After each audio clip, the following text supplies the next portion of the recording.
Hamzah bin Abdul Muttalib, teman-teman sekalian, berjalan seperti biasa di kehidupan Mekah di awal-awal. Dia adalah orang yang sangat kuat secara fisik, tinggi besar, dan sangat ahli dalam memanah. Oleh karena itu dia sangat gemar sekali berburu, gemar sekali. Di masa mudanya semua dihabiskan dengan itu. Dia naik turun gunung, ke padang pasir, lembah-lembah. Dan kekuatan fisik yang luar biasa dimiliki. Dia dengan Umar bin Khattab terkenal. Jadi kalau berburu, berburu singa. Ya. Dan bukan berburu rusa atau kelinci seperti antum ya. Ini berburu singa.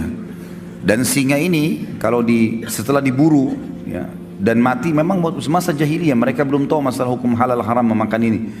Maka Hamzah radhiyallahu anhu memikul singa itu di pundak sebelah kirinya dengan satu tangan, dan satu tangan yang satu memegang busur panah.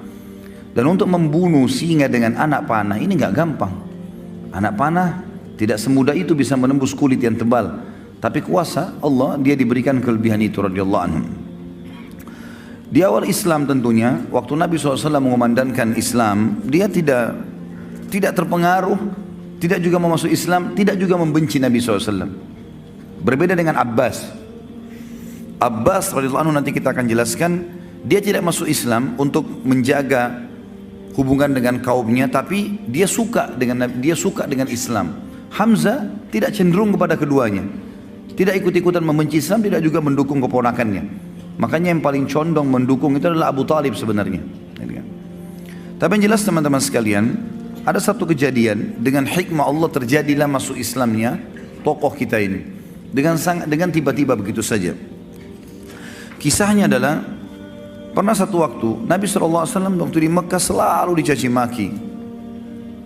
Dan caci makian ini selalu dianggap biasa oleh baginda Nabi SAW. Biasa sekali dianggap, sudahlah, kamu penyihir, didiamin. Kamu penjahat, didiamin. Kamu penyamun, dibiarin.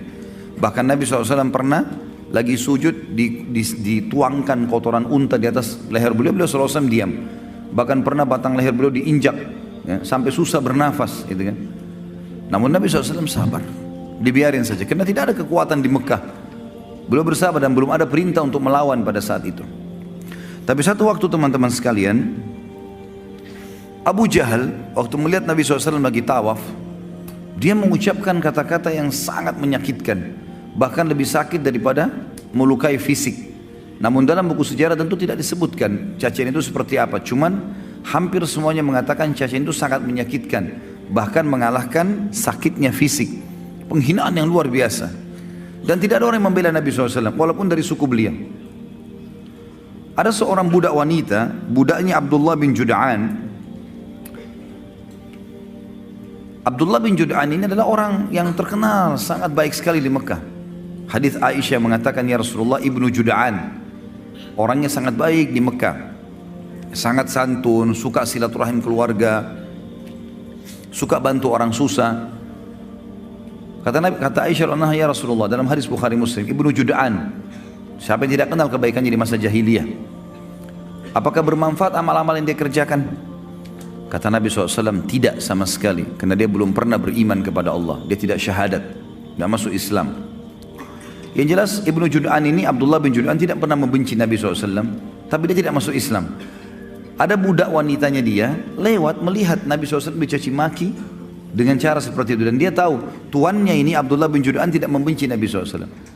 Maka dia pun berusaha mengangkat suaranya mengatakan, hai Quraisy, tidakkah kalian punya sopan santun? Kenapa kalian membiarkan ini? Kenapa dicaci maki? Nggak ada yang peduli. Apalagi ini budak wanita yang bicara. Maka budak ini lari keliling sampai dia keluar pintu gerbang Mekah yang dikenal dengan pintu Bani Syaibah. Begitu keluar di sana dia temu Hamzah. Hamzah baru pulang dari berburu, lagi bawa singa ya, di pundak kirinya dengan pegang busur panah. Dan ini yang buat ini cuma Umar bin Khattab sama Hamzah berdua. Kalau dua orang ini masuk ke Mekah sendirian, berburu tidak ditemani sama teman-temannya, sendirian. Yang lain semua pada sibuk, pada mengajak teman-temannya kalau berburu untuk berjaga-jaga, dia enggak. Begitu lewat, budak ini mengatakan, wahai Hamzah, tidakkah kau mengetahui apa yang Abu Hakam lakukan terhadap ponakanmu Muhammad? Kata Hamzah, apa yang dilakukan? Kata dia telah mencaci makinya begini dan begitu. Disebutkanlah kalimat-kalimat cacian itu. Tapi sekali lagi dalam riwayat tidak disebutkan. Dan memang tidak ada maslahat kita mengetahui jenis cacian itu. Yang penting memang ini perbuatan yang buruk. Maka kata Hamzah, tidak ada yang membelahnya.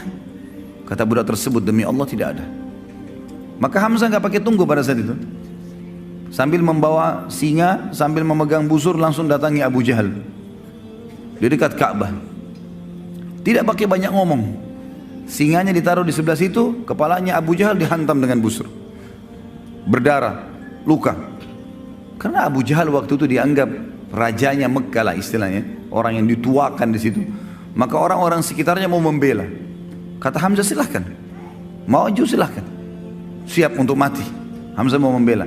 Lalu dia mengatakan kepada Abu Jahal, hai Abu Hakam, berani benar kau caci maki ponakanku, sementara aku dalam agamanya. Kalimat itu, sementara aku dalam agamanya. Padahal Hamzah belum masuk Islam ini. Dia pun tidak tahu kenapa dia ucapkan kalimat itu. Maka Abu Jahal mengatakan, biarkan dia, memang saya yang salah, saya sudah berlebihan telah menghina keponakannya. Hamzah radhiyallahu anhu pulang ke rumahnya. Dia renungi kalimat tersebut.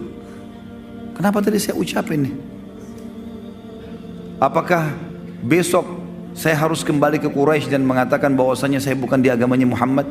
Dan ini aib bagi orang Arab menjilat kembali ludahnya. Sudah mengucapkan lalu ditarik, nggak mungkin. Tapi kalau saya tidak perbaiki, saya bukan Muslim, bukan agamanya Muhammad ini. Dia bingung pada saat itu.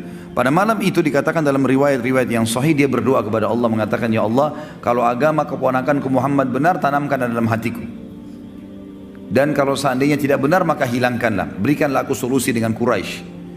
Maka Hamzah pun berkata keesokan paginya pada saat dia bangun, dia merasa dekat, dia merasa tenang dengan agama Nabi SAW, maka dia pun datang mengucapkan syahadat. Dan ini rahasia masuk Islamnya Hamzah radhiyallahu anhu. Masuk Islamnya Hamzah radhiyallahu anhu.